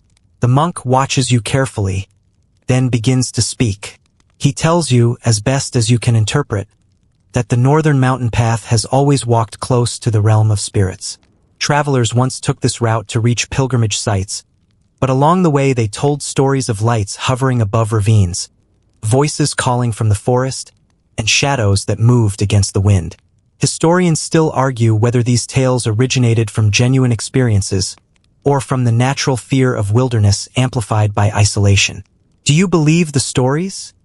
You ask through gestures. He answers by tilting his head slightly, as though pointing out the question is less important than the asking. Then he abruptly reaches forward and touches the map at your chest. Tap, tap. 2 spots. The same 2 markings your mentor emphasized. He draws a circle in the air with his finger, then brings his 2 hands together sharply. A meeting point, or a collision, or something waiting for you. You're not sure which interpretation makes your heart beat faster. He stands again and steps to the shrine entrance. You follow him. Outside, the wind shifts suddenly from warm to cold, brushing past you like a warning. The monk lifts his staff and holds it toward the forest. At first you see nothing, then movement. Not an animal, not a person. A flicker, a pale, drifting glow between the trees. One light, then another. Not lanterns, not fireflies, something in between. You blink hard. The lights vanish. The monk doesn't move. You swallow. Are they dangerous? You ask, hoping tone carries the meaning. He exhales slowly and points toward the sky. Storms bring rain. Rain brings landslides. Landslides bring danger. Danger is part of nature. His meaning is clear. The lights are neither friend nor enemy. They are. And that's enough to warrant caution. He presses the wooden charm into your palm. When your fingers close around it, you feel a faint warmth. Imagination. Maybe. But the monk's eyes soften in a way that suggests the warmth isn't the point. The point is faith. Faith in something, anything that helps you walk into uncertainty. He bows once more, deeply, reverently. When he straightens, he touches the fox statue's head. A small gesture of respect, then begins descending the stairs. Halfway down, he stops, looking back at you with a quiet, serious expression. The final message he gives is a single word, delivered slowly so you hear its weight. Listen. Then he continues down the mountain path, disappearing into the forest mist. You stand alone beside the fox statue, charm in one hand, map in the other. The shrine feels peaceful. The forest feels watchful. And somewhere to the north, hidden behind hills and stories and silence, something is waiting. Leaving the silent shrine behind, you descend the northern slope with the monk's charm warm in your hand and the mountain air clawing at your sleeves. The trail widens gradually, flattening into softer terrain where fields stretch in long, disciplined rows. Smoke curls upward from distant chimneys. Farmers dot the landscape like moving brushstrokes, bent over their tools as though tethered to the soil itself. A new atmosphere settles over the land, different from the quiet hamlet, different from the bustling market, different even from the cedar forests. This countryside feels regulated, observed. Even the wind seems to blow in straight, obedient lines. You have entered the daimyo's domain. At first the signs are subtle. Patrol flags hung from wooden posts, markers indicating rice collection quotas, tall watchtowers scanning the horizon for suspicious movement. Then come the less subtle signs. Tax inspectors walking house to house with scrolls tucked under their arms, flanked by guards whose expressions are best described as professionally stern. You step aside as a small caravan approaches. Peasants shuffle behind an ox cart stacked with sacks of rice so heavy the wood groans under the weight. A guard walks alongside, ready to punish anyone who slips into too slow a pace. One man strains at the ropes, his face contorted from exhaustion. You instinctively move to help because you are you and you've made several survival mistakes already, but the guard's sharp glare freezes you in place. The message is clear. Do not interfere. This is the daimyo's rice, not theirs. A historical fact surfaces. During the Sengoku and early Edo periods, rice wasn't just food. It was wealth, currency, and political leverage. A daimyo's power was measured in koku, the amount of rice needed to feed one person for a year. Peasants were required to surrender a massive portion of their harvest, often leaving them with barely enough to survive. Watching the caravan pass, you realize the burden of this system presses not just on backs, but on spirits. You walk deeper into the territory. Villagers glance your way with quiet curiosity but little expression, the kind of practiced neutrality common in places where the wrong facial reaction could draw attention. You ask for water at a well, and an elderly woman offers you some, but quickly, nervously, as though doing a kindness is something that needs to be completed before someone sees. You thank her. She nods, but her eyes flick toward a patrolman approaching in the distance. She motions for you to keep walking, and though she doesn't say a word, the urgency in her gesture is unmistakable. You leave. The patrolman passes by, eyeing you with interest. You bow deeply and keep moving until he loses interest. Your heart doesn't drop its pace until you reach the far edge of the village, where rice terraces glisten under drifting clouds. You follow a raised path bordering the paddies when a commotion erupts ahead. Two men kneel in the mud, surrounded by armored retainers. A tax inspector holds a carved wooden box, empty. He shouts something sharp. The men protest, their voices shaking. Someone miscounted, or someone underpaid, or perhaps someone simply angered the wrong official. One retainer seizes a man by the arm, shoving him forward. The mud splashes his face. His voice cracks. The other man bows repeatedly, forehead striking the ground in frantic apology. Your stomach knots. You've seen strict systems before, but not like this, where justice is less law and more mood, where survival depends on maintaining the right posture at the right moment in front of the right people. A younger retainer spots you watching and steps closer. You quickly bow, backing away with the universal expression of, "I am just a tourist who deeply regrets making eye contact." He snorts softly, unimpressed, but lets you go. As you continue along the path, a farmer hurrying past whispers, "Stay low. Don't speak. Don't look too long." Then he rushes ahead before you can respond.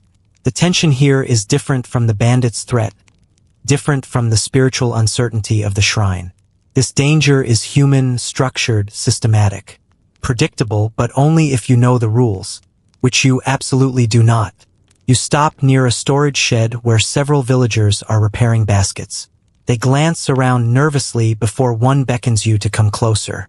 You crouch beside them, hoping not to cause trouble by simply existing. One whispers, "Traveling north." You nod. Another murmurs, "Then avoid the relay station." You tilt your head. "Why?" A third villager leans in, lowering his voice until it barely brushes your ear. Inspectors there do not trust strangers. They take travelers for questioning. Some return. Some do not. Your spine stiffens. He continues, "Rumor says a spy ring hides somewhere near these borders. Every traveler is suspect." You almost laugh bitterly because if they think you're part of some organized espionage effort, they're giving you far too much credit. You can barely interpret your own map without squinting. Still, their warning makes sense. The man in the market, the forest mentor, the monk, all hinted at something concealed on this northern road. And if the daimyo's men suspect infiltration, their reaction would be swift and unforgiving. A quirky tidbit resurfaces. Some daimyo employed on Mitsu, stealthy agents who gathered intelligence, sometimes disguised as merchants, monks, or performers. Folklore often exaggerates their skill into near-mythical abilities, but scholars still debate how widespread these covert networks truly were. Looking at the villagers' faces, drained, anxious, you suspect the truth is complicated. Maybe some spies existed.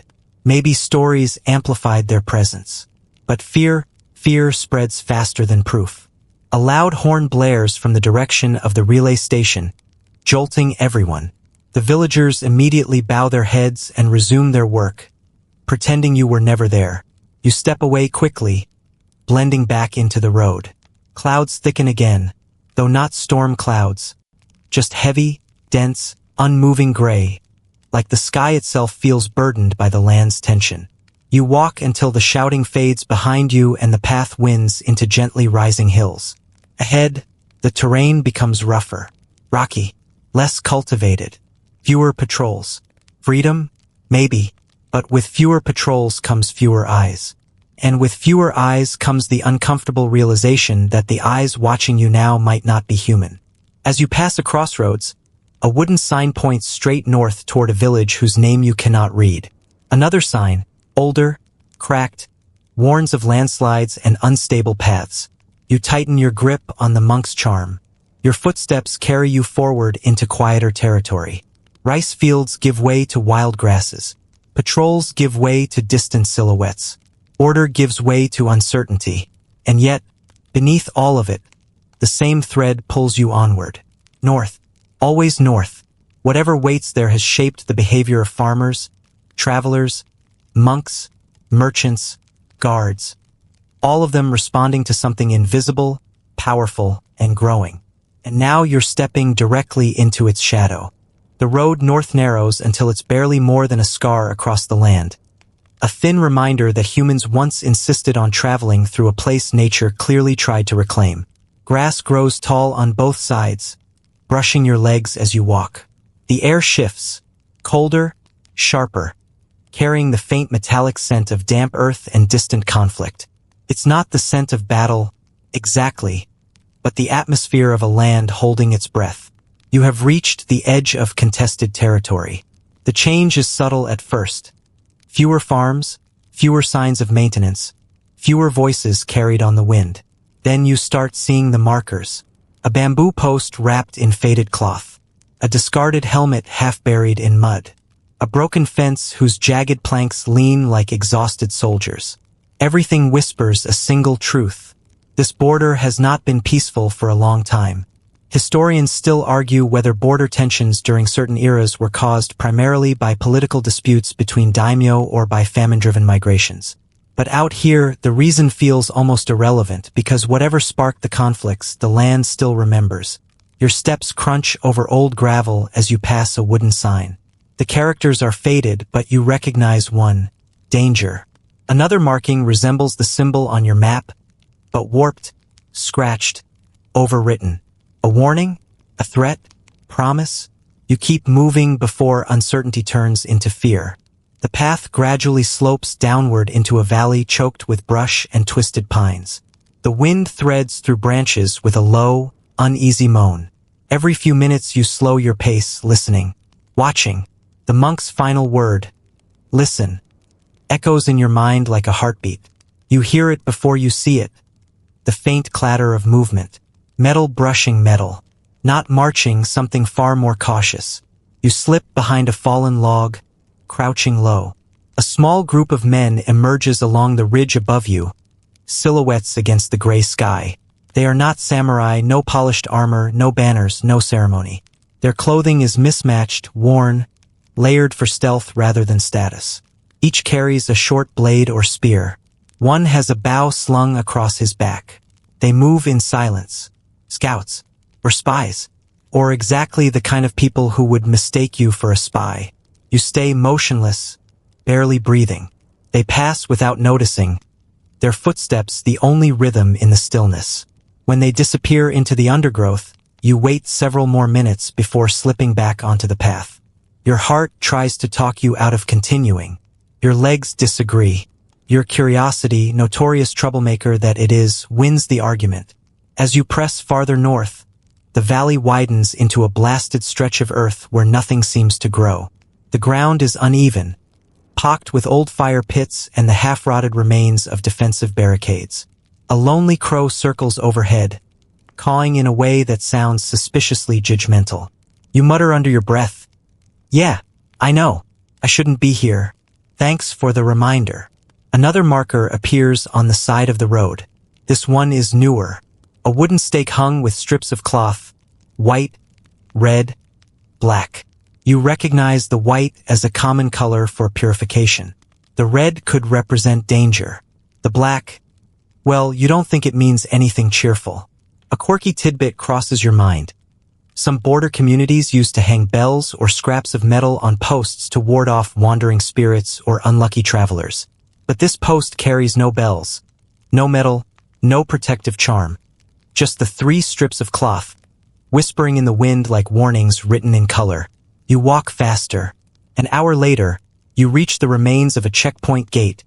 2 tall posts, charred from fire, standing like broken teeth. Whatever structure once stood here is long gone. You step through cautiously, feeling as though you're crossing an invisible threshold. Immediately, the energy changes. The forest grows thicker, tangled, the branches overhead weaving into a canopy that dims the daylight. Sounds deepen, longer echoes, louder leaf crackles, distant thumps you can't identify. The shadows feel heavier, as if they cling to your clothes a little too eagerly. You grip the monk's charm. A twig snaps behind you. You turn. Nothing. Then, a whisper of movement to your left. You pivot. Still nothing. Your hand drifts toward your belt where your bamboo training stick would be. Except you lost that 2 villages ago when you dropped your pack trying to outrun an especially bold rooster. Not your finest moment. The forest hums as if holding laughter. Then, from behind a boulder, a figure steps out. Not a soldier. Not a bandit. But one of the scouts you glimpsed earlier. He studies you, eyes narrowed, jaw tense. He speaks, not loudly, but with forced calm. His tone implies, "Explain why you're here." Quickly. You raise your hands slightly, palms open. You've invented an entire mime-based communication style by now, and you put it to use, gesturing north, gesturing at the road, gesturing at yourself with an expression that basically says, "I'm harmless, confused, and deeply regretting my life choices." He does not lower his weapon. Another scout appears behind him, then another from the trees. You are suddenly surrounded. Again, you're starting to think Feudal Japan has a subscription service called Ambush of the Day and you accidentally signed up. The first scout steps closer, studying you with scrutiny sharp enough to cut cloth. His gaze lingers on the map tucked in your sash. He snatches it before you can object, unfolding it, scanning the markings. His expression changes. Not relief, not anger, recognition. He mutters something to the others. They stiffen. He points at the symbol on the map, the same symbol you saw on the cloth stall, the note, the monk's tablet. He taps it twice, exactly like your mentor did. Then he points at you, then at the north, then at himself. You blink. Are we going together? He tilts his head. The universal sign for close enough. You exhale, relieved, and then flinch as he grabs your sleeve and pulls you forward. Apparently you are now part of the group whether or not you voted in this decision. They move fast, weaving off the path into dense brush. You stumble several times, only for one of the scouts to catch your arm without breaking stride. Their formation is smooth, practiced, every motion purposeful. These men know the land intimately, and the land seems to know them back. They bring you to a hidden pass, a narrow, rocky corridor shielded by thick vines. You slide through single file, emerging into a silent hollow where a fire pit sits cold and abandoned. A lookout stands at the cliff's edge, scanning the forest below. The first scout speaks again, more gently now. His tone suggests a warning, a promise, and a question all at once. He points toward the distant gorge, where mist churns unnaturally, swirling in patterns that make your skin crawl. Something moves in the mist. Not clearly, just a shape you can't explain. Tall, slow, watching. Your breath catches. The scout sees your reaction. He nods grimly. Whatever hides in this contested land is not just human conflict or political tension. Something else lives here. Something the scouts fear. Something the monk warned you about. Something the old mentor prepared you for. The scout turns to you, tapping the map once more. The meaning finally lands. You're not crossing the forbidden border. You're crossing into its heart. The hollow where the scouts gather is unervingly quiet. Too quiet, even for this contested land. Mist curls along the edges of the clearing like cautious fingers, never crossing the boundary but pressing against it as if waiting for permission. The scouts confer in low voices, their silhouettes shifting in the dimming light, while you stand clutching your map like it's a fragile passport into a world you're not entirely sure you agreed to visit. One scout, the one who first confronted you, motions sharply. You follow him to a shallow cave tucked beneath an outcropping of rock. Inside, crude maps and charcoal markings cover the walls. Symbols repeat. The curved circle emblem your mentor emphasized, arrows pointing north, lines drawn through valleys that resemble veins in a leaf. The scout's world is structured yet chaotic, desperate yet organized. A hidden lattice of resistance. He kneels and spreads your map beside his own. Your paper looks almost childlike next to the intricate charts they've sketched. But when he taps your symbol again, 3 times this time, the others gather around with expressions that make your stomach wobble. Recognition, not of you, of the symbol. And now you understand, whatever this is, it's much larger than you. One scout unrolls a separate parchment, a report with careful handwriting. He shows you a sketch, a cluster of banners bearing a crest you vaguely recognize from the daimyo's domain. Another sketch shows a different group, their markings obscured but unmistakably organized. The final sketch is strange, a silhouette too elongated to be human, not fully formed, almost deliberately vague. He taps all 3 sketches, then draws a triangle in the air. 3 forces, 3 factions. You point to the distorted silhouette and try to convey, "What is that?" He hesitates. His answer comes through expression and gesture rather than words. Something unexplained, something feared, something leveraged. A conspiracy. Not a single group, not a single danger, but an interwoven threat linking political tension, outlaw networks, and beliefs older than either. The scouts aren't merely avoiding danger. They're tracking its convergence. Your mind races, piecing together fragments. The bandits in the woods, fleeing at the sound of a whistle. The merchant in the market who signaled silently. The dumpling man whose message pointed north. The monk's cryptic warning. The old mentor's map and lessons. The daimyo's silent fear. The lights in the forest that did not behave like lanterns. And something in the mist watching with more patience than malice. A pattern emerges. Uneasy, jagged, but undeniably real. One scout draws a circle in the dirt and places a pebble at the center. He points toward you. Then he draws 3 lines reaching toward the pebble. Then he erases the pebble entirely. The meaning hits you. You're not the center, but you are standing exactly where the center will break. Before you can ask anything more, a faint whistle echoes through the gorge. The scouts snap to attention. The lookout hisses a warning. The leader grabs your arm and pulls you toward the cliff's edge, where the view drops into a sweeping valley smothered in mist. Below, tiny figures move, slow, coordinated, torchlight glinting like small, wandering stars. Patrol. Not the daimyos. Too quiet. Too many cloth wraps. Too many concealed blades. Not soldiers. Outlaws. Organized ones. You ask softly, "Why here? Why now?" The scout does something surprising. He lifts a finger to the sky. You follow his gesture. Storm clouds, not from weather, gather unnaturally above the valley. A curl of fog rises upward, bending in a shape you've seen only once before. The drifting lights in the forest at night. They swirl, pulsing faintly. You freeze. The outlaws below move closer to the fog patterns, not avoiding them but walking with an eerie familiarity, as if they expect the lights or maybe rely on them. Your heart drops. These aren't bandits exploiting superstition. They're coordinating with it, or exploiting something that other people only whisper about. Historians still argue whether regional outlaw groups manipulated folklore to control local populations or whether they genuinely believed the spirits guided them. Watching this, you realize the debate misses the point. Belief, manipulation, supernatural reality, the result is the same. Fear becomes a weapon. The scout leader grips your shoulder and points to the far ridge. With horror you see samurai helmets glinting there, fewer in number, moving much more cautiously. The daimyo's men are here too, advancing with visible tension. 3 factions, converging. Something is about to break.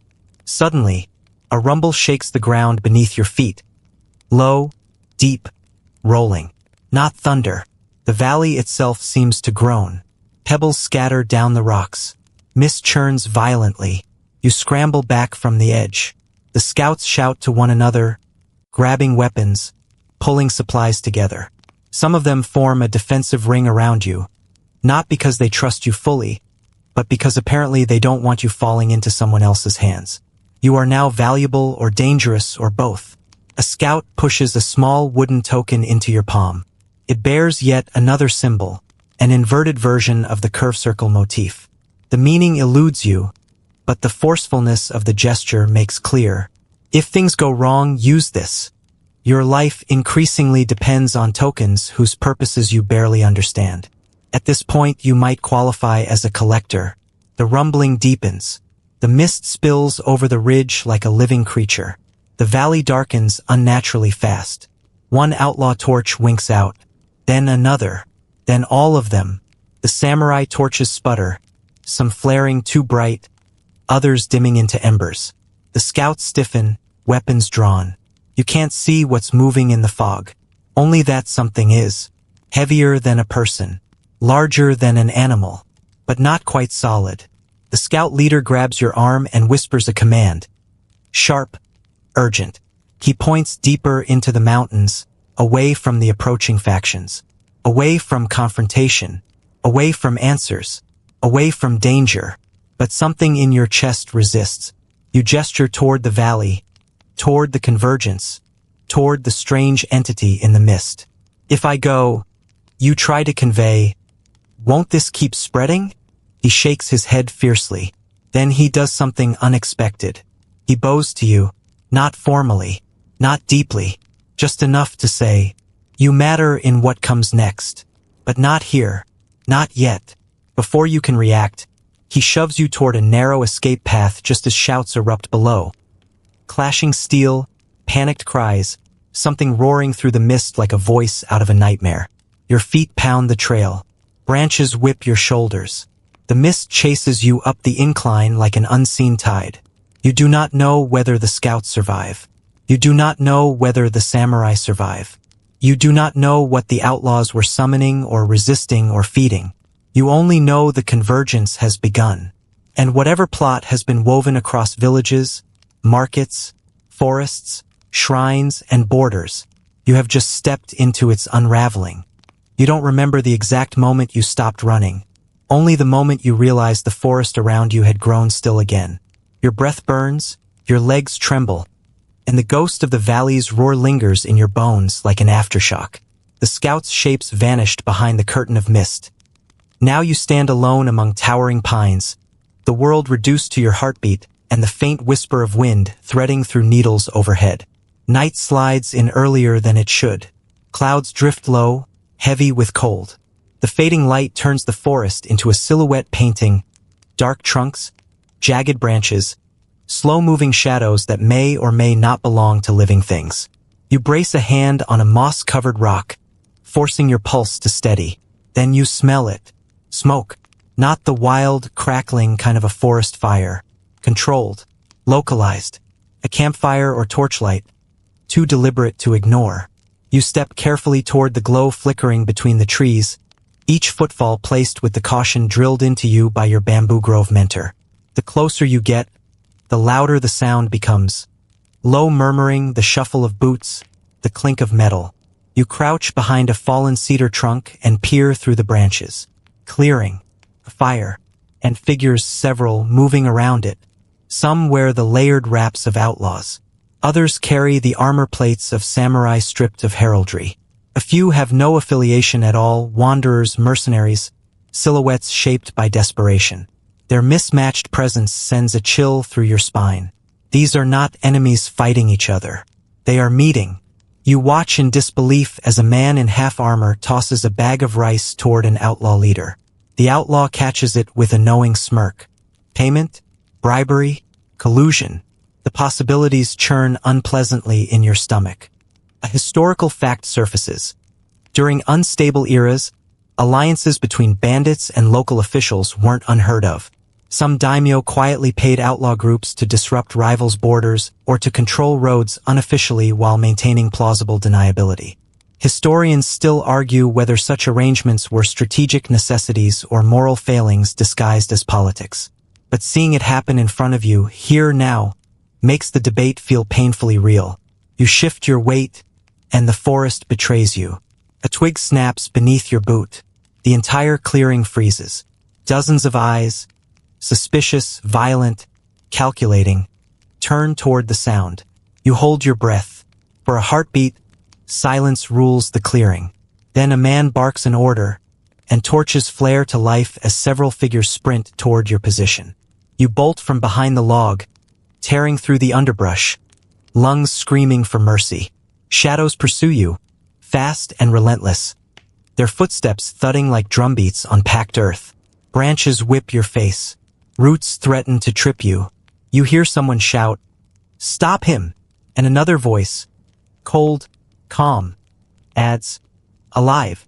He knows." You want to raise your hand and shout, "I know nothing." But something tells you they wouldn't appreciate the nuance. You burst into another clearing. This one dominated by a massive, ancient cedar tree whose exposed roots twist across the ground like the limbs of a sleeping giant. A single lantern hangs from a low branch, its warm glow illuminating the shrine tablet placed beneath it. Someone is already there. A figure steps from behind the tree, cloaked, hooded, holding a spear angled in your direction. The firelight reveals a face you recognize. Not a friend, but not entirely a stranger either. The dumpling man. His expression is unreadable as he holds out his hand. Not threatening, but commanding. You hesitate for half a breath before handing him the folded slip of paper he once gave you. He inspects the symbol stamped on it, then nods to himself. Without speaking, he tears the slip in half. Behind you, shouts grow louder. Your legs tense to run, but he grabs your sleeve. Stay. One word. Firm. Unyielding. The outlaws arrive at the edge of the clearing, torches held high. The leader steps forward, anger sharpened into his posture. He points at you, then at the dumpling man. He's ours. The dumpling man steps between you and the mob, spear planted in the earth. You brace yourself, expecting violence. Instead, the outlaw leader's face shifts, from anger to wariness. Traitor, he spits. The dumpling man offers no reply. A wave of realization rolls through you. He isn't just a merchant. He isn't just an informant. He is connected to the same symbol network that has been circling you since the forest mentor, the monk, the scouts. And here, tonight, he's making a choice. A dangerous one. He snaps the remaining half of the paper in his hand, the sound unnaturally loud in the clearing. The outlaws recoil, not physically, but psychologically, as if a boundary has shifted, a rule broken, an unspoken threat invoked. One of them mutters a prayer under his breath. Another lowers his torch. A quirky tidbit surfaces. Some regions treated broken seals or symbols as the severing of spiritual pacts. Taboos so strong they shifted alliances instantly. Whether the belief was superstition or coded political signal remains debated, but in this moment, the effect is undeniable. The outlaws melt back into the forest, muttering curses and warnings. Not defeated, just unwilling to ignite whatever force the dumpling man has invoked. When they vanish, silence returns. He finally turns to you and says, "You should not have seen this." You resist the urge to point out that you also shouldn't have seen bandits, spirits, samurai, firestorms, or cryptic symbols, and yet here you are, a walking scrapbook of questionable experiences. He kneels by the shrine tablet and places the torn paper pieces before it. The lantern's flame flickers, casting long shadows across the cedar roots. "You walk in a storm," he murmurs, "and storms attract lightning." You swallow. What happens now?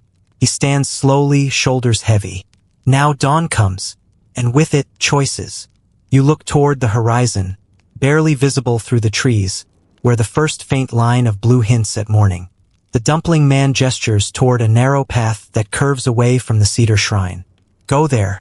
At sunrise, you will understand. Before you can ask what waits there. He lifts his spear, extinguishes the lantern, and steps into the dark, vanishing as silently as he arrived. You stand alone beneath the massive cedar. The clearing is still. The forest is quiet. The shadows no longer chase you, but something else does. The weight of everything converging. The knowledge that your journey has become more than survival. A choice woven into secrets older than borders, older than roads, older than dawn itself. And as the sky lightens, you take your first step toward the path that will lead you home, or deeper into the unfolding mystery. You stumble through the narrow escape path, lungs burning, legs shaking, the roar of the valley still echoing in your bones. The mist behind you seems to pulse with life, pushing at the air like a vast, unseen creature testing the limits of its cage. The scout's warning still rings in your mind. Not here. Not yet. You don't know if they were protecting you, using you, or preparing you, but their urgency leaves no doubt. Something catastrophic is unfolding in the borderlands, and you are not meant to be consumed by its first eruption. The trail ascends sharply, leading you through dense pines where dawn finally begins to thin the darkness. Pale gold light spills over the horizon, touching the treetops, illuminating the wet leaves with a trembling shimmer. For hours you've moved on instinct alone. Now your breath slows, your surroundings sharpen, and the familiar rhythm of your heartbeat returns. You pause on a ridge, looking back toward the valley. The mist has settled. The forest lies still. Nothing moves. If not for the distant scorch marks on the trees, you might believe last night was a fever dream born of exhaustion and too many warnings. But the wooden token in your hand, the inverted symbol, remains warm, as if it carries the memory of everything you witnessed. You tuck it carefully beside the monk's charm. The sun climbs higher. Birds resume their calls. A soft breeze brushes your face, and for the first time in what feels like days, You allow yourself to breathe deeply. The air smells of cedar and distant river water, clean, grounding, human. You walk on. The path leads you down into a quiet meadow dotted with morning dew, where a small stream winds lazily between rocks. You kneel beside it, cupping cold water into your palms, letting it run across your face. The shock of it pulls you fully into the present moment, away from fog and screams and impossible silhouettes. A faint laugh escapes you, tired, disbelieving, edged with the absurd idea that out of everything you've survived in feudal Japan, gravity, bandits, supernatural warnings, and rogue chickens remain your biggest threats. If someone wrote your biography, it would confuse future historians deeply. You sit for a while, letting sunlight warm your shoulders. The world feels softer here, free of watchtowers and patrol routes. If you didn't know better, you'd think this was a pocket of land untouched by conflict. But as the past few days have shown, peace in this era is thin skin stretched over deeper tensions. You rise and continue walking until you reach a grassy overlook. Below lies a small village, unassuming, peaceful, its smoke rising in gentle spirals. Children chase each other near the fields. A farmer repairs a fence. Dogs nap in the shade. It looks exactly like the kind of place where nothing extraordinary ever happens. And yet, everything extraordinary seems to lead you here. As you descend the hill, you think about everything you've learned since arriving in this world. How farmers survive under crushing taxes, how samurai enforce order with both discipline and fear, how merchants gossip like rivers carrying secrets downstream, how monks read danger in silence rather than words, how hidden networks communicate with gestures instead of voices. A historical fact drifts into your thoughts. Despite the rigid social structure, Japan's countryside often relied on unspoken cooperation between classes, farmers helping each other avoid ruin, merchants quietly negotiating with patrolmen, even samurai bending rules to protect villages from harsher officials. Survival was not a solitary act, but a communal one. You smile faintly. If that's true, then the people helping you, Toshiro K, the bamboo mentor, the cloth seller, the dumpling man, the scouts, are part of a much older pattern. Strangers forming fragile threads of trust in a dangerous world. A quirky tidbit then surfaces. Some traveling storytellers claimed your destiny could change simply by touching the right charm or crossing the right threshold. No scholar agrees on whether these tales had any basis in religious belief or were simply theatrics to entertain children.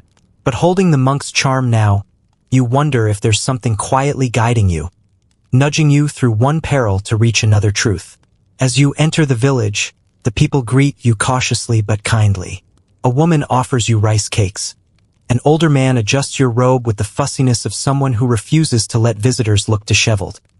A child stares, fascinated, at the foreign style of your sandals. Their warmth settles into you, a reminder that even on the edge of danger, humanity persists in humble gestures. You sit beneath a persimmon tree as the sun climbs higher, its shade cool and comforting. The weight of the past days, the fugitives, the spies, the samurai, the scouts, the lights, the mist, begins to ease. You are still on the edge of something vast and unfinished. But for now, the land breathes with you. For now, dawn feels like a truce. For now, you rest. The meadow quiets around you, the breeze softening into long, slow movements that sway the grass like a sleeping creature's breath. The sounds of the village drift gently from afar, soft laughter, a distant splash of water, the rhythmic scrape of a hoe against soil. Each sound feels muted now, wrapped in a hush that settles over the landscape as morning stretches into a calm, golden stillness. You let your shoulders loosen, your eyes soften, your breath slows until each inhale becomes a smooth ribbon of air, unbroken, unhurried. The weight of the tokens in your hand fades. Not gone, just distant, like memories resting at the bottom of a lake. Even the mystery of the northern road loses its sharpness, its edges dissolving into the warm blur of daylight. The world's dangers feel far away here. The ridges, the forests, the valley of swirling mist, they all slip gently toward the horizon of your thoughts. What remains is the simple, grounding comfort of being exactly where you are, exactly when you are, in a moment that asks nothing more from you than to rest a little longer. You stretch your legs beneath the tree. Let the breeze cool your skin. Let the quiet loosen any last tension still holding on inside you. The land feels peaceful now, ancient and steady, as if it has pulled a soft blanket of morning light across your shoulders. And as your breathing deepens, as your thoughts drift like slow clouds over the mountains, the world of feudal Japan folds into a tranquil haze, still alive with stories, still echoing with whispers, but softened just enough for you to drift towards sleep.